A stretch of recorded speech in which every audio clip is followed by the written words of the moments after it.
Very good morning to you, and I'm glad that you could find time to be with us today. The date is 9th of May 2022.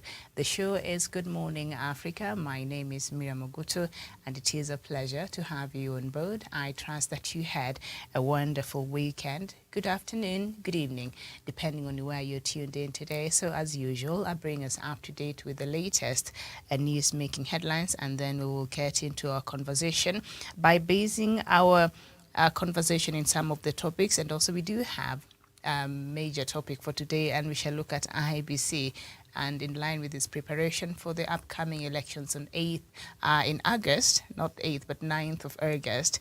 We see how far, and if at all, we will have that election, because there are a lot of things that still are pending, have not been worked out, and others that are ongoing that are against the law.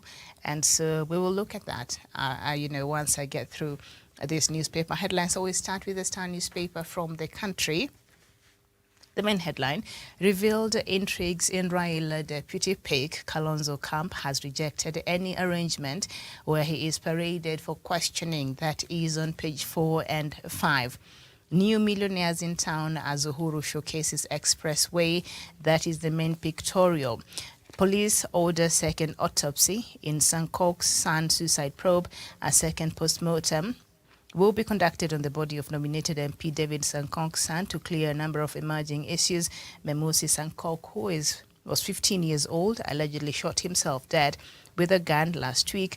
Police handling the probe said an autopsy conducted on May 3rd did not cover a number of issues that are key in such deaths. The earlier postmortem showed Memusi's death was caused by a bullet that entered through his chin and exited at the top of his head. And according to the first police report, the cartridge that for the bullet that was shot was not found on the scene of the crime.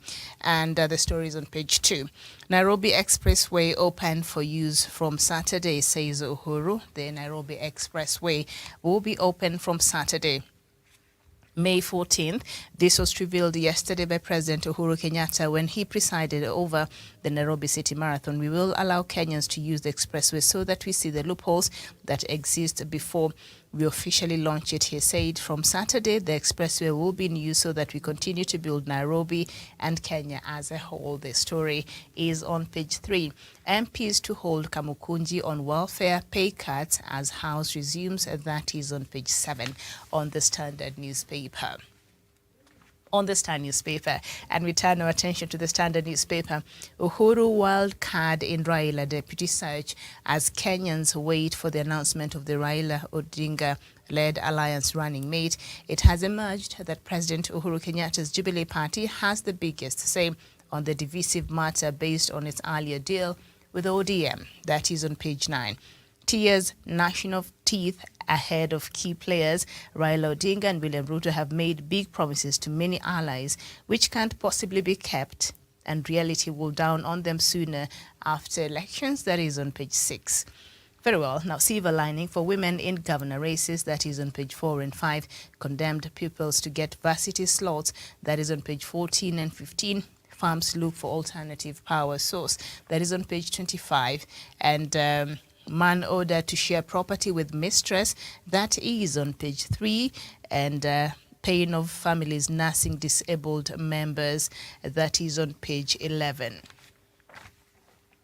The Daily Nation, the main headline: Ugali Chapati to cost more on new taxes. A tight annual belt. MPs are set to take to the public for debate the Finance Bill 2022, which seeks to raise 50.4 billion Kenya shillings to plug a hole in the 3.33 trillion Kenya shillings national budget, but whose effects analysts are warning will lead to hyperinflation, raise the cost of living, increase the cost of production for local manufacturers, and cost thousands their jobs. That is on page 7. That is not some good news that Kenyans want to hear, I suppose, but there it is. And as I said, the other stories on page 7. Misoi, Borsosio win Uhuru Classic Nairobi City Marathon titles.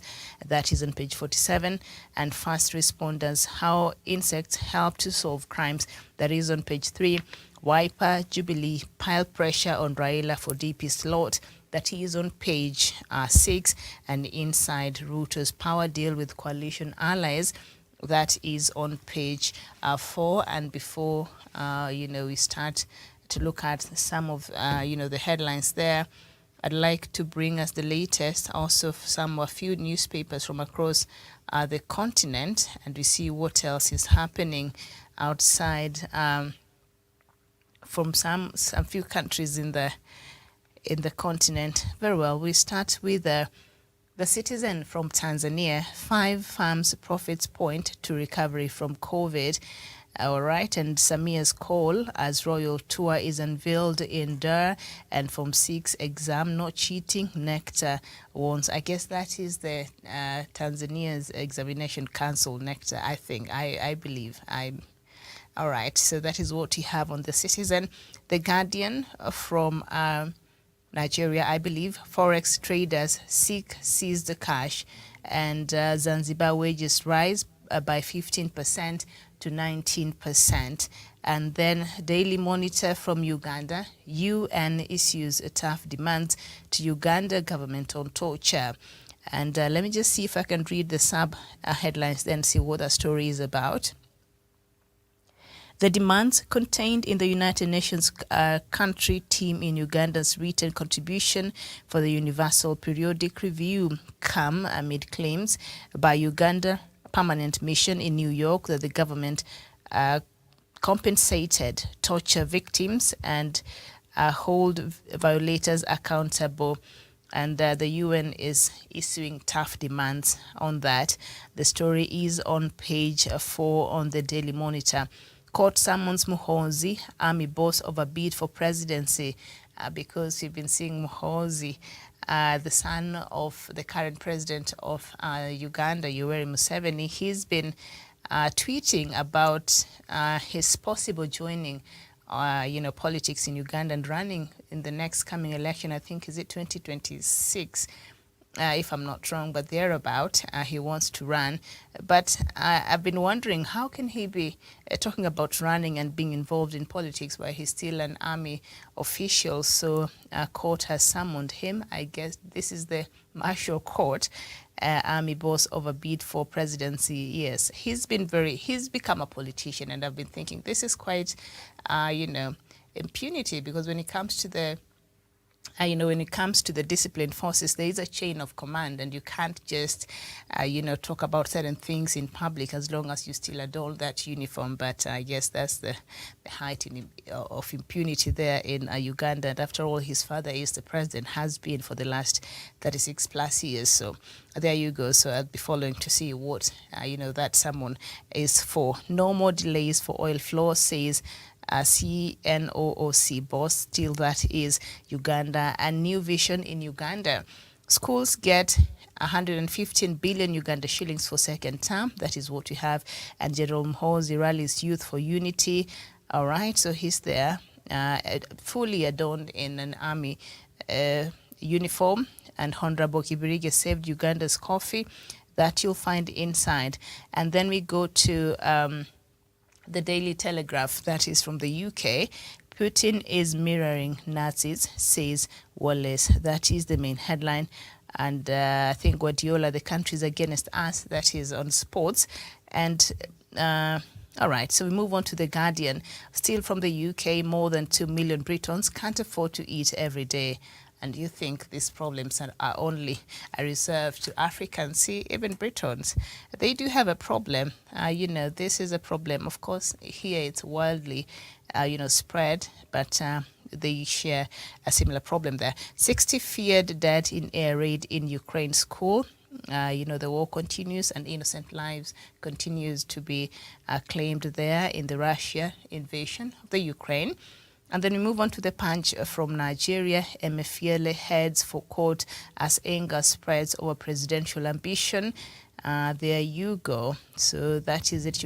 Nigeria is also readying itself for its elections next year. And there has been a lot there going as far as that is concerned. The Guardian still from, from Nigeria as well.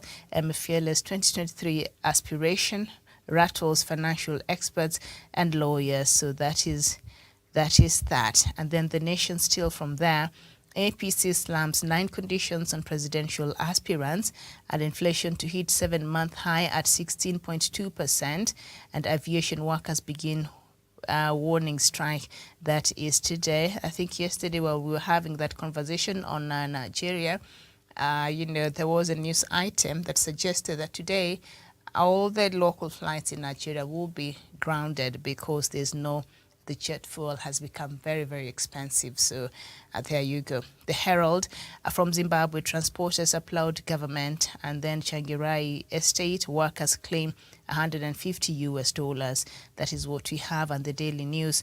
Also from Zimbabwe, jury is still out on new government policies as consumers pray for end to price hikes and transport blues. That is what we have. And then church promises to end child marriages. All right, so that is what we have in some newspapers from Africa and others from across the globe. So even as we wait for our panelists to join this morning, I think I'll just take us through some of the problems that we've been having and some of the politics that has happened over the weekend, which was a lot.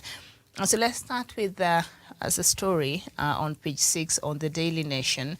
Wiper Jubilee pile pressure on Raila for DP slot, and see what's really happening. This coalition headache and the search for the deputy president. Who would have thought that will be the biggest headache for these coalitions? I think both Azimio la Umoja, One Kenya Alliance, and Kenya Kwanza, they're both facing the same headache, except I don't know if they're handling it differently and why the Azimio one seems to be the one that is most rocky. So I don't know what is happening. But let's find out on page 6 on the Daily Nation.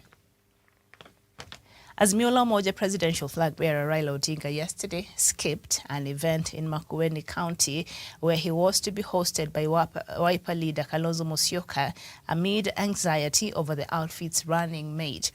This came even as high-ranking officials in Mr. Odinga's camp insisted the seat had been reserved for President Uhuru Kenyatta's Mount Kenya.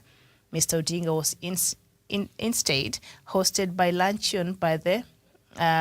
instead hosted for luncheon by the Azimio running mate selection panel chaired by former cabinet minister Noah Wekesa at Serena Hotel, where he was briefed on the latest development regarding the selection of his prospective, deputy. Yesterday, Mr. Musyoka's representative in the panel, Kitui Senator Enoch Wambua, threatened to quit the 7-member committee to pick the Azimio presidential running mate, citing alleged manipulation and interference. Mr. Wambua told the nation that he was sidelined yesterday's Serena meeting between Mr. Odinga and the panelists, pointing to a frosty relationship between the ODM leader and Mr. Musyoka, which could hinder his chances of clinching the running mate position. I think things are getting very, very interesting in Azimio. And when Kalonzo Musyoka decided to join, Azimio coalition, I think he made a pronouncement and he said, I've come in to support Raila Odinga freely. If I can quote the words that he used in Kiswahili, roho safi, and he did not want anything in return. At least that is what he said at that time. But of course, apparently there was a deal behind the scenes, something else that he had signed, which nobody has seen again. Seems like he never learned from other dealings with in the NASA coalition. And, apparently he was to be given a direct ticket to be the deputy in Azimio la Umoja, and that has not, worked out, for him. And so this other process that is being introduced to, they created a panel to, interview the prospective candidates for this position, which I think was really unnecessary, and I think has worked against the efforts by Azimio la Umoja to try to, to tell us that they are united. I think forming this panel, like we've talked about here, was just a bad idea, period. And so this has brought a lot of confusion. This has built a lot of mistrust that was already existing, I believe, but now it has just brought it to the fore. This has, given rise to a lot of bickering in the Azimio. So, and the kind of effort it took to even bring Kalonzo to the coalition. It was a lot. Remember, President Kenyatta kept, because, he took that responsibility and he kept warring them while they were still in the One Kenya alliance when we knew that alliance was not really going anywhere. So after the other two left and went and joined Kenya Kwanza, so Kalonzo really was, I don't know if he was left with any other option, but he was finally convinced to join, Azimio. But even so, I think he did it with, not fully, not wholeheartedly, because when he was speaking a couple of months ago, and he said he would be a mad person to support Raila for another time. I think he really, really meant those words. He meant it, and he said it with such conviction. So I think it took so much for him to turn around and to decide to support Raila again, something he said that he was not willing to do, but he did, and he said, I'm supporting this person wholeheartedly. And I'm here, and with no, he said he did not expect anything back from what he was saying. But as we've been seeing how this has been playing out, that is not true. So now, what is interesting is the pressure that Azimio has been getting from Kenya Kwanza, and one would wonder what is their interest? Why they also have the same headache to deal with? Why can't they sort that out for them? And they leave Azimio to sort out its issues. But even as we speak, I think earlier this morning, not yesterday, but earlier this morning, some key members in Azimio team have left. Let me just read a tweet by Wetangula, Moses Wetangula, I think in the wee hours of the morning. I wonder if these people even sleep. And he said, congratulations, Maendeleo Chap and PAA political parties, that is for Amason Kingi, for joining the Kenya Kwanza Alliance Coalition. Your entry brings in additional energy and guarantees even more KKA's assured victory in the August 9th general election. Hongera.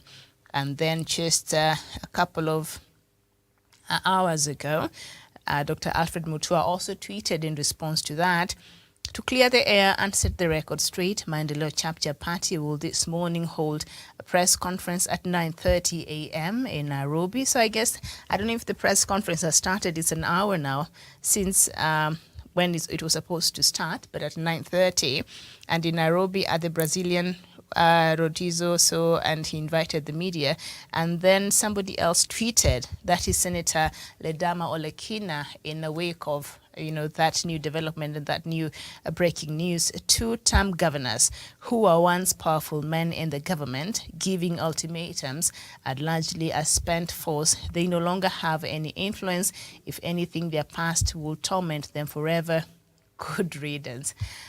I'm not sure. Well, I agree partly with what Senator Ledama Olekina is saying, as far as perhaps them leaving Azimio might not have such a huge impact as, say, if Kalonzo decided to leave. Now that will be a big blow to the Azimio team, and so perhaps Mutua and Amason Kingi, governors serving their last term, and I mean, not so much. They're leaving.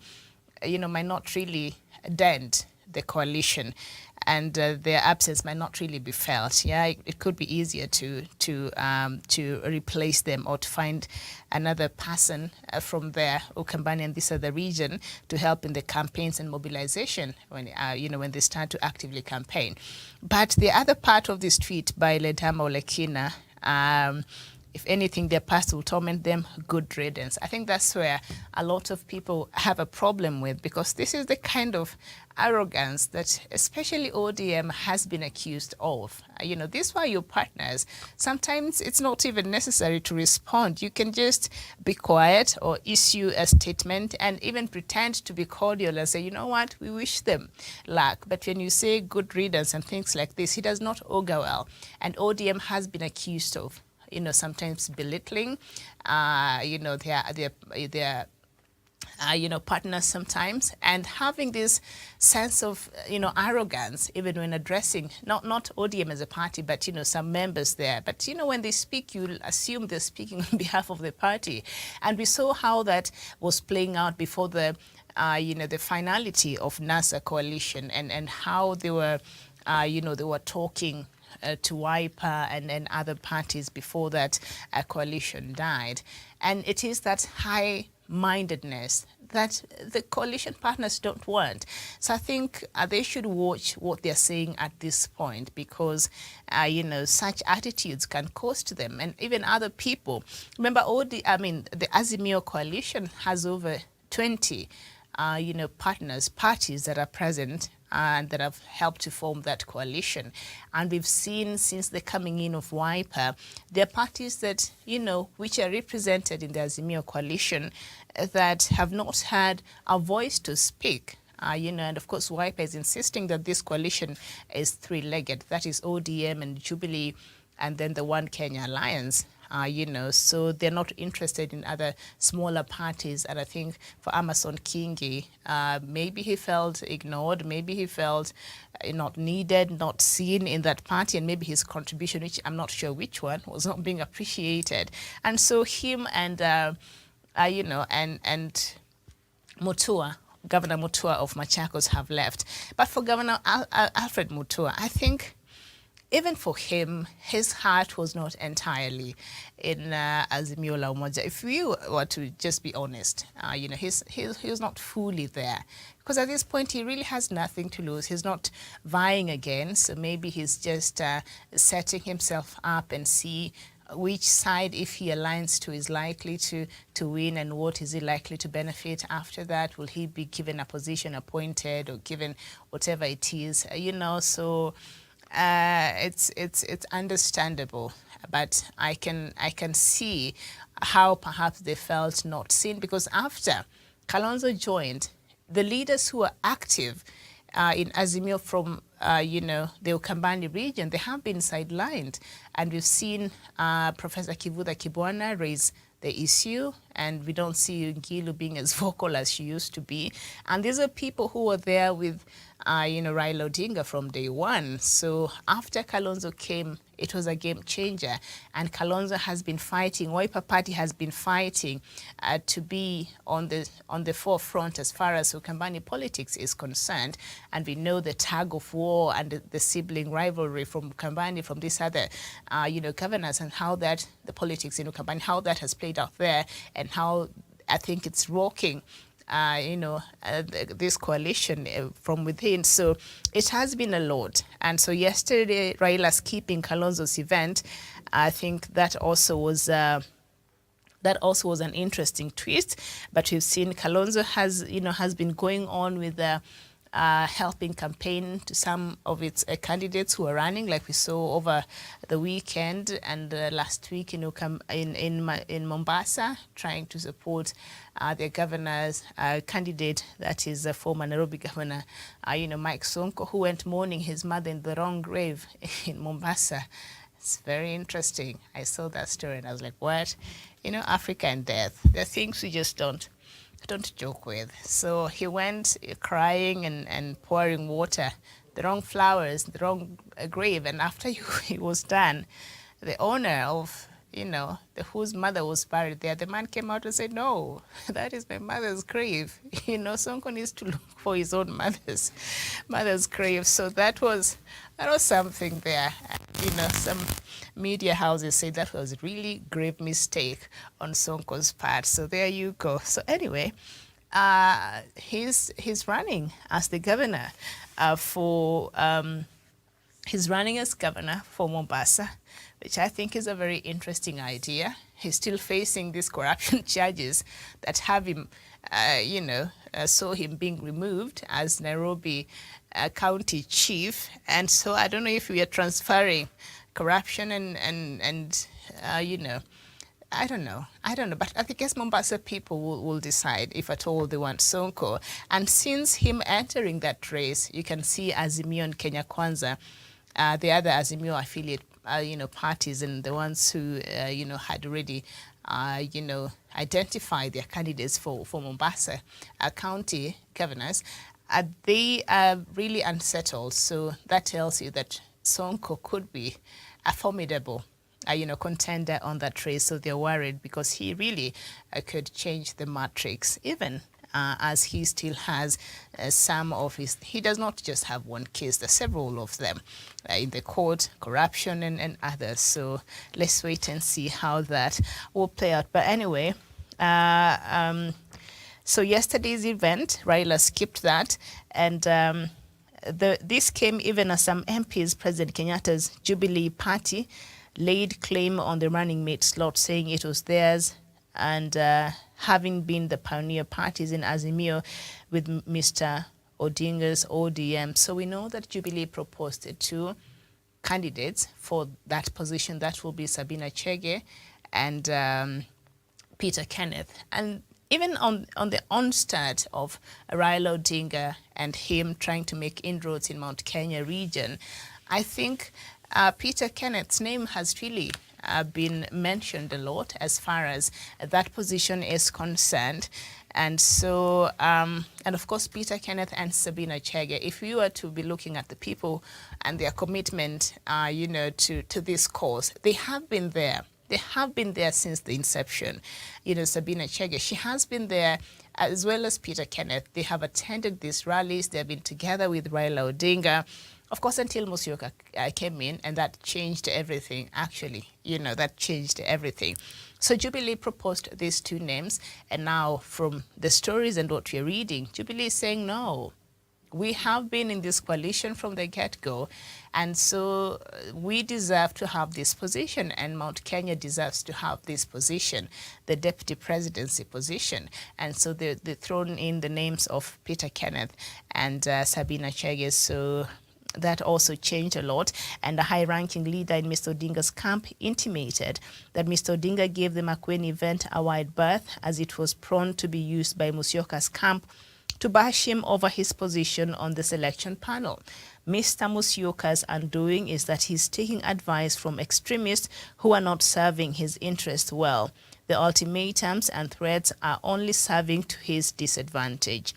The focus is on Mount Kenya region because we cannot overlook the role that the region is playing in Mr. Odinga's quest for the presidency in terms of resources and political posturing, the source told the nation. And as far as resources, I think this is where the business community comes in. Remember, they were the first supporters when they held these dinners and galas endorsing, President, Raila Odinga's presidency. So it is believed that they actually putting their money where their mouth is, funding, part of the, campaigns for the Azimio team. So with that, they have a lot of stake in Mr. Odinga's presidency. So all of a sudden, I think now they're saying, no, we have a stake in this. We've been on it. We've supported it, and we are supporting it through our presence, through campaigns, and we're supporting it even through our finances. So you really can't take this from us. We deserve it. And true, Jubilee and ODM initially were the initial parties that were working together that formed this Azimio party. So they are the key partners before Wiper came in. Okay, Wiper came in after Azimio and after ODM and Jubilee, and other parties that were able to galvanize together before Johnny come lately, the Wiper party joined, and now started demanding for this position. So I think they're stuck to that. They're saying this is what we want, according to the story. Mount Kenya region is saying we have too much at stake here, and so we deserve that that second position there All right. So let's look at another coalition that is on page 4, the Kenya Kwanza, and see what is happening in that camp. Deputy President Ruto's Kenya Kwanza Alliance plans to deposit a pre-election coalition agreement with the Registrar of Political Parties today as more details of the power-sharing deal emerge. The nation has established that Dr. DP Ruto of United Democratic Alliance, UDA, Amani National Congress, ANC, and boss Musalia Mudavadi and Ford Kenya's Moses Wetangula signed a separate pact, Alliance Pioneers, which guaranteed ANC and Ford Kenya a 30% share of the government. So the Alliance Pioneers, these were the first partners, the same way Jubilee and ODM and these other smaller parties were the first partners in this coalition. So, you know, Kenya Kwanza seems to know how to even categorize this, so that's a plus for them. Okay, so let's continue. The other parties nation has gathered will get rewarded based on their performance in the August general election, including the number of parliamentary and county seats won. So past the post-agreement, I guess that's what we're having. There is an agreement between the pioneers of Kenya Kwanza Alliance, which gives us ANC and Ford Kenya 30% of the government. This is not pegged on the number of votes we'll get in the August general election. We don't have the issue of zoning, but there are a few areas where UDA produces governor, we give them deputy and vice versa. ANC Secretary General Simon Gikura has said, having chosen not to form a coalition political party like Raila's Azimio la Umoja One Kenya Alliance, the DP's Kenya Kwanza legally have until the end of today, May 9th, to deposit a coalition agreement if he intends to go into the election as a coalition. So the reason why there's been a lot of hullabaloo in Azimio is because Azimio already deposited this coalition agreement a couple of weeks ago. So that those whatever you're seeing right now is the ripple effects. And now some members are saying, you know, we just signed that agreement, but now sitting down and reading through, we are not sure, one, if this is the agreement we signed, and two, if at all we agree even with this part of the things but they did sign. Okay. So Ruto's camp has been relatively very quiet and a bit, at least that is what they're showing us out here. So let's see, after this agreement has been deposited and has been made public, if at all it will have the same kind of reaction and we've been seeing you know, in the Azimio camp. So today is the deadline, so they have to deposit that coalition agreement with the registrar of parties and other parties. The nation has gathered will get rewarded, as I said, you know, after how they perform in the general election, which I think is very smart. So I don't know if these parties are okay with that or what will happen, because a lot of these parties are not even represented in any position in parliament. Others are new parties that have been formed, so they don't have any representation, so it's hard to promise anything. And you know, when it comes to politics, numbers do matter. And so I think, you know, Kenya Kwanza is smart to have done this. So I don't know how those partners are feeling about this and if at all they're okay. But like I said, once this agreement has been deposited, we can see. And now after that, we can judge from the reaction of the coalition members and all that, and see how that will work out for them. And having chosen not to, the Kenya Kwanza Alliance power sharing revelation is coming just days after the ANC leader, while in Vihiga, disclosed that the 30% deal would apply to government positions in the executive, the judiciary, and parliament.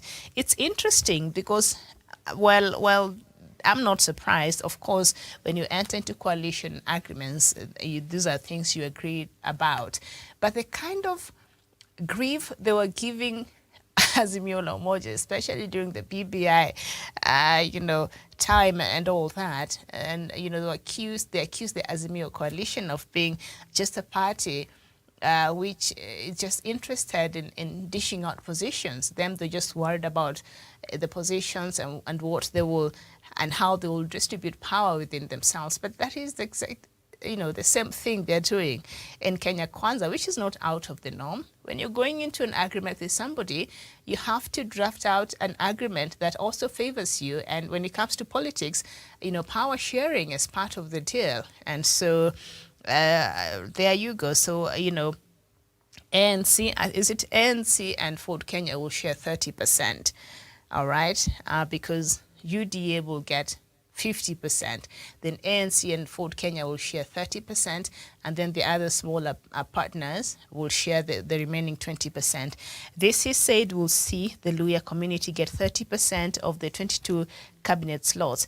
And then, look here, and then they're out here calling the other side Wakabila and tribal kingpins. This guy is negotiating for the Luhya community, and he's saying the Luhya community, not Kenyans, in his party, but the Luhya community will get 30% of the 22 cabinet slots.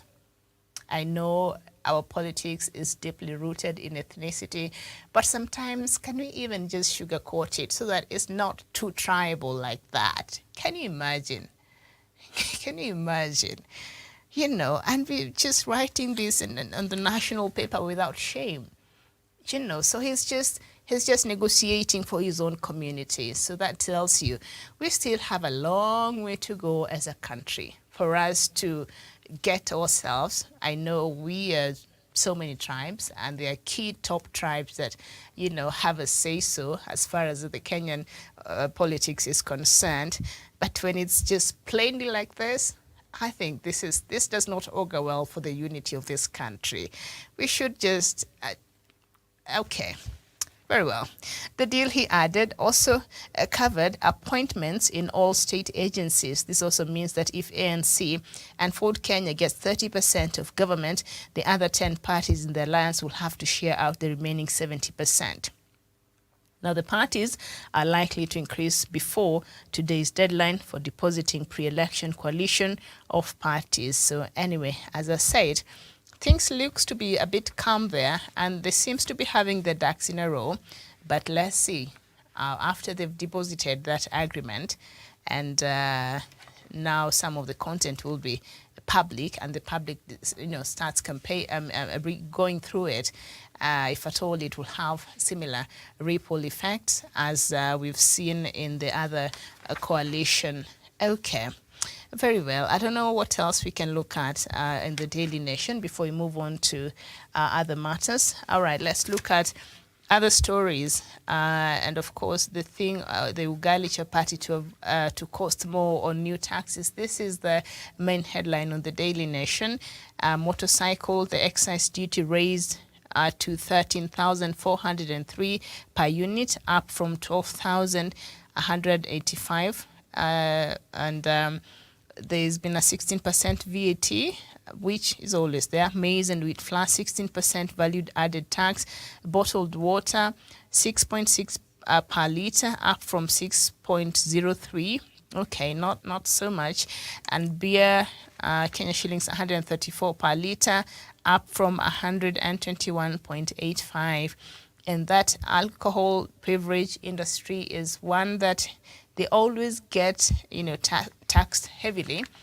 But I guess it is, that has not stopped, these breweries from making a profit, because anyway, they have very loyal, customers there. So I don't know, but yeah, they always in every financial year, the taxes they're usually touched. So it has gone up there again. That is quite significant, over 10 shillings. That is significant, amount of money there.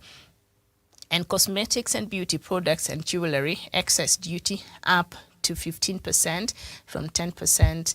And I can tell you, for those who use cosmetics and beauty products, yes, the prices are not the same.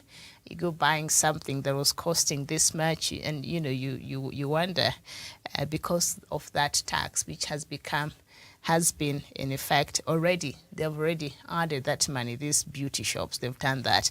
So anyway, Kerry firms in court over tax demands to deposit 50% of disputed amounts for you to agree on how to pay the other half. According to the agreement you'll have with Kerry, if you've been taken to court because you owe the government money, you'll have to deposit 50% of what you owe, and then the other 50% you'll work it out, agree on the modalities in which you will, finish paying that. So there you go. Anyway,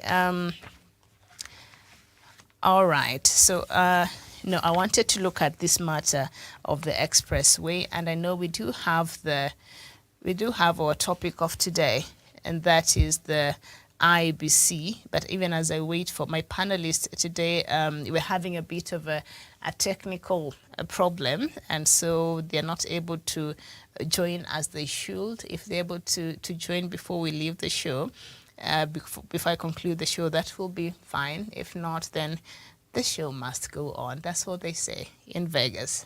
The show must go on. All right, because I have about 10 minutes. Anyway, it's IEBC frustrating the electorate. That is something that I really needed the input of Dr. David Matanga. I hope that he can join before we end the show. If not, then it's okay. But Nairobi Expressway open for use from Saturday, says Uhuru. So let's see this story on page 3. Of course, Kenyans have been complaining about the high, prices they will be paying, the high toll fee they will be paying to use that. And the Nairobi Expressway will be open from Saturday, May 14th. This was revealed yesterday by President Uhuru Kenyatta when he presided over the Nairobi City Marathon. We will allow Kenyans to use the expressway so that we see the loopholes that exist before we officially launch it, he said. From Saturday, the expressway will be in use so that we continue to build Nairobi and Kenya as a whole. It is expected that the project will drastically cut travel time. Initially, traveling from Jomo Kenyatta International Airport to the city center could take you more than 2 hours. It will, however, take between 15 to 20 minutes to cover 27 kilometers stretch from AIC Mlolongo to James Gishuru on Wayaki Way. The project is being undertaken through the Build, Operate, Transfer contract, meaning the contractor will build and operate the expressway for 27 years to recoup the money spent. Now, China Roads and Bridges Corporation will pocket 106.8 billion Kenya shillings as profit for 27 years before handing over the project to the government. But even as the multi-billion shilling road project is completed, issues initially raised by planners are yet to be addressed, and there you go. But President Kenyatta has said there will be Kenyans will be allowed to use the expressway so that we see the loopholes. I don't know if they'll be allowed to use for free, because there's a time I was having a conversation with a friend of mine who lives around that route, and we were thinking you can't just start having people pay this toll fee immediately. At least let the people use this road for even a good 2 weeks or even 1 month. So once they see the convenience, once they see how it makes sense to them as far as, time, saving on time and all that is concerned, somehow they will see the need for it. But if you just, they start using that road by paying immediately, you will not convince so many, because we are used to sitting on the traffic on this city anyway. So we'll just leave 2 hours earlier, and then we get to where we need to get on time. And so they should have left Kenyans to use this road for at least a month. So once they're used to the convenience, once they're used to the efficiency, it will be, you not need to convince so many of them to use that road. So I don't know when President Uhuru Kenyatta says, Kenyans will be allowed to use this road to, to try it out, to see the loopholes.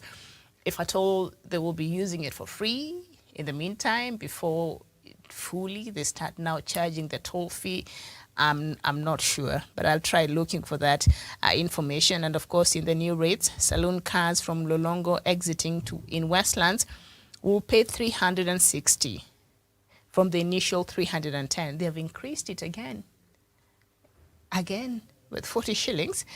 with 50 shillings, and 88 billion Kenya shillings expressway has 11 interchanges at Mulolongo Standard Gauge Railway, Jomo Kenyatta International Airport, Eastern Bypass, Southern Bypass, Capital Centre, Haile Selassie Avenue, Museum Hill, Westlands, and James Gishuru. Why did they increase this from 310 to 360? Because even the 310, Kenyans were making a lot of noise over it. And now 360? And maybe somebody stays in Kitengela or those areas and they want to use this. They can't be, and it's one way. They can't be spending that much. I don't know if I don't know. I don't know if this will attract as many, road users as possible so that they're able to recoup this money that they're projecting they want to get from this road. But, Kenyans can surprise you, maybe. That is not so much for a lot of Kenyans, but I know when these charges were initially, announced, there was a lot. So revealed intrigues in Raila deputy pick as interviews begin. The story that I've talked about is on page 4 on the Standard. We were looking at the other one on the Daily Nation, so I don't know if it's any different from what we have talked about. The 7-member panel conducting the search for Raila Odinga's running mates starts interviews today amid fears of division in the vetting team after it declared mandatory grilling for all nominees. Wiper leader Kalonzo Musyoka's only representative in the team lifted the lead on simmering implosion in the committee that is expected to submit its report on Tuesday. Kitui Senator Enoch Wambua on Saturday threatened to walk out of the vetting team, protesting, among other issues, the late inclusion of Kitui Governor Charity Ngilu in the shortlist that has grown from the initial 7 to 11 candidates. I think as much as I do understand, and I totally understand where Kalonzo Musyoka is coming from when he's saying he's not ready to be paraded there on that vetting panel, because I think, honestly, he has earned his place, but it's just ridiculous. It's just plain old ridiculous. But anyway, Azimio is continuing with this panel interviews, but remember they had said last week, I think this is very confusing in the manner in which they're really packaging their messaging. Because last week they said, no, they're not really, this panel interviews will not continue, but any Kenyan who wishes to come will come. So you really don't know. So now today we wake up to the news of they're actually carrying out these interviews, and they have 7. And last week they had 20. Look at that. Azimio is just confused at this point as far as this exercise is concerned. And so Enoch Wambua said, Ngilu was not even part of the names that initially were to be, interviewed for this position. So, and Ngilu and Kalonzo, they have this rivalry that has been not healthy for the politics of Ukambani. Now we see yet again this playing out. So Enoch, who is Stephen Kalonzo Musyoka's ally, is saying, no, she was not part of the people we were supposed to interview. Why did we add her name? But remember last week, the panelists said, any Kenyan who's wants to be interviewed for this position, they're free to give their name. So maybe Ngilu had that and she gave her name. So I don't know why Kalonzo's side is mad now. Okay, so, but anyway, the saga continues. So we will continue, following that story. Even as those interviews start today, I will not talk much about it because I've already done. And I will cancel debts owned by state-owned farms. That is according to Ruto. He also promises to establish 5,000 housing units in every shopping center. Okay, so affordable housing. All right, so big test for parties over gender rules. So I think this is where we will look at the IEBC matter. And with hours to the IEBC deadline on gender rule, major political parties were yesterday mulling hard-hitting options to avoid the trap, even as others ceded ground to amend their list. While most parties were yet to announce of their next move, Deputy President William Ruto's UDA, which is among those that failed to comply, has already given indications it will challenge the decision in court today. Okay. Now, UDA Secretary General Veronica Maina was unavailable for a comment, but a close source confirmed they are among those that failed to meet the requirements. It is true we did not meet. That was a democratic process, and we could not force the electorate to contest based on gender, the source said. We intend to move to court on Monday to challenge the commission's order. Amani National Congress, Musalia Mudavadi, on its part, has been forced to bite the bullet and take the drastic measure of revising the list to comply with the directive. A letter signed by the party's Secretary General Simon Kamau directs all its candidates that want to be considered to submit applications by Monday 9 a.m. The party shall be revising the list of nominated candidates for members of parliament by doing fresh nominations. The letter addressed to all aspirants, MPs, senators, party membership and Women League reads in part, and due to time limitations, the party has resolved to use direct nominations. I think there is no way, there's no running around this issue of the gender rule. It is in the Constitution. And IEBC announced that all these parties that have already submitted the names after their primaries, they don't meet the gender rule. It is a requirement by the Constitution. Remember the former, Chief Justice David Maraga wrote to President Kenyatta to dissolve Parliament because Parliament was illegally constituted, which according to our Constitution, it is illegally constituted. But should President Uhuru Kenyatta have heeded to that call and dissolved Parliament, the impact of that would have been much greater and would not have been for the greater good of this country. That would have meant that any other house business that have been carried out in Parliament would have been illegal, be it vetting the appointees for this year's position, be it passing of bills, anything, any business that was carried out in Parliament, in this Parliament, and up to that point would have been illegal because Parliament is illegally constituted. So President Uhuru Kenyatta chose not to follow that directive by the former Chief Justice, David Maraga. But be it as it may be, this is still a problem that has to be addressed. And so by UDA going to court to challenge the decision, I think this is just a temporary trying to put a bandage on a wound that needs a proper looking at. This is something that we have to look at.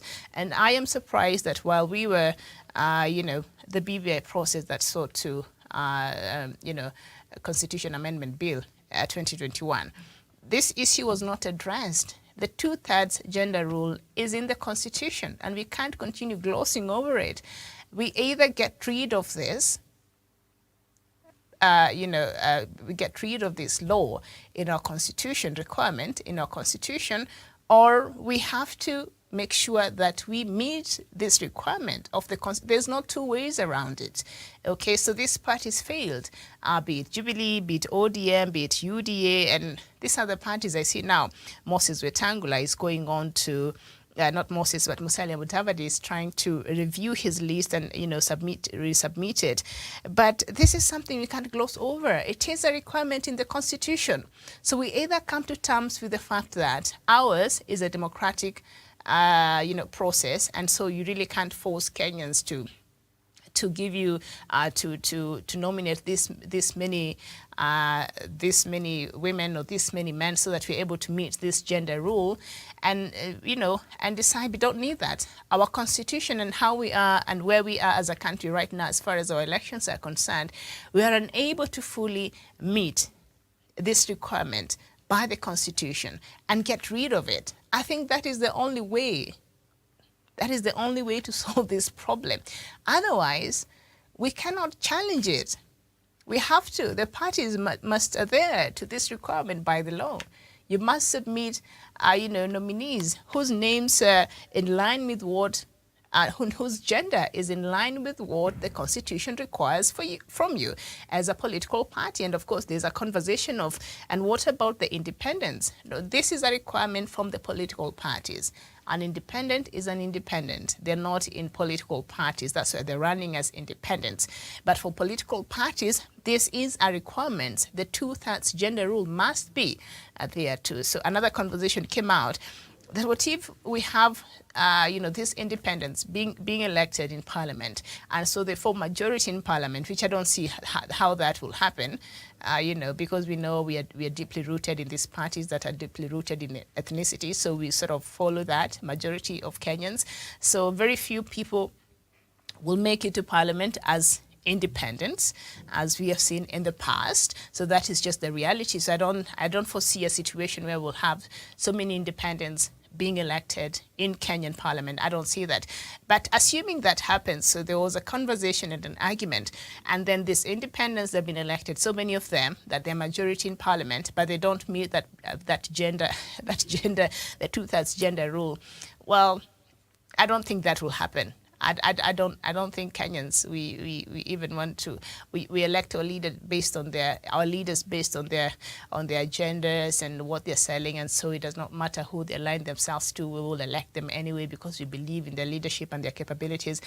Very few of us think like that. So as far as I'm concerned, it is these political parties that will bring more members in parliament, in Senate, in the governor's race. So this is where the problem is.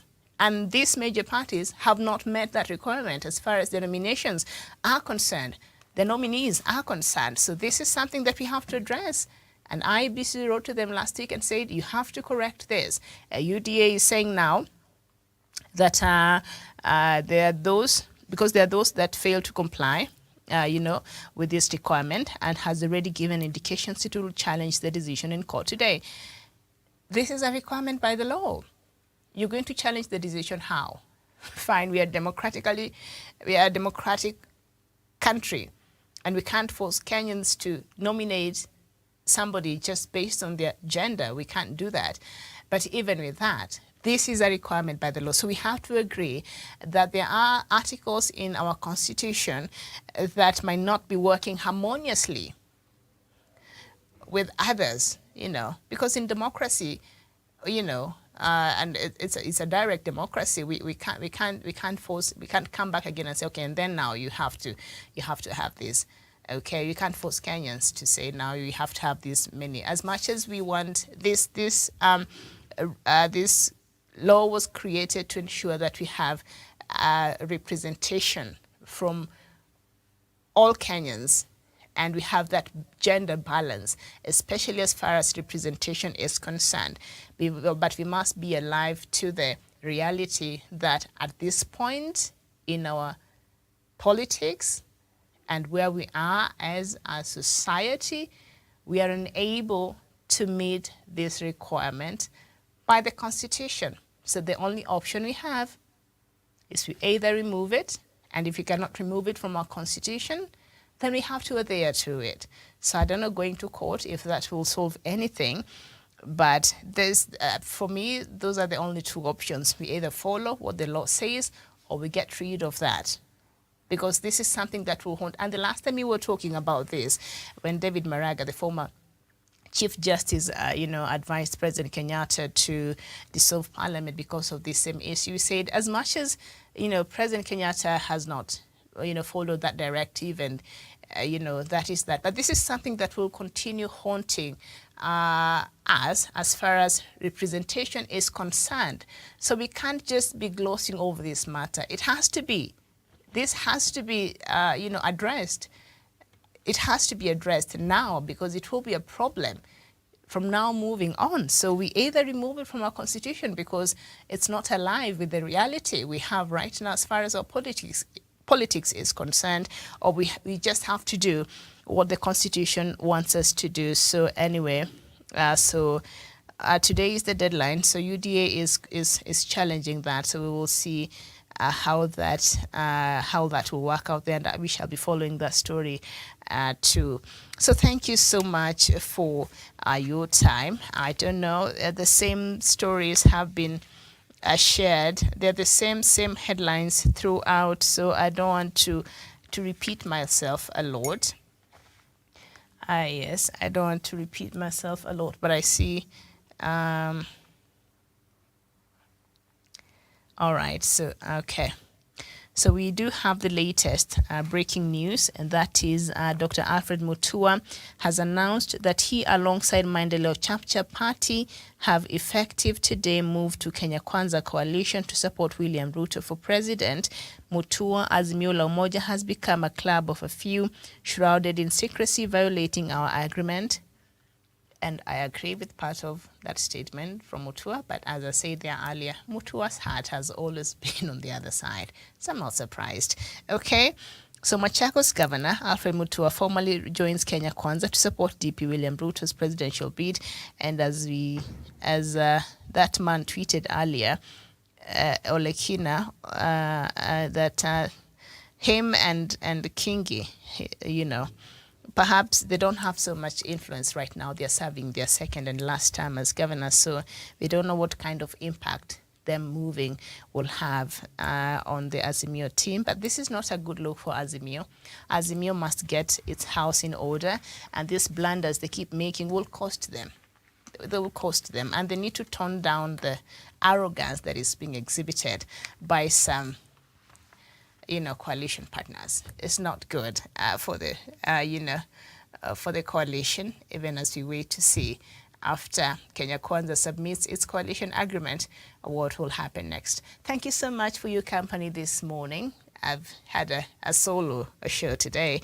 They had a bit of a technical hitch, so my panelists were not able to join me, but hopefully in the next show we will have them and we will continue with some of these conversations. My name is Miriam Ogotu. Thank you so much for your time. Good morning.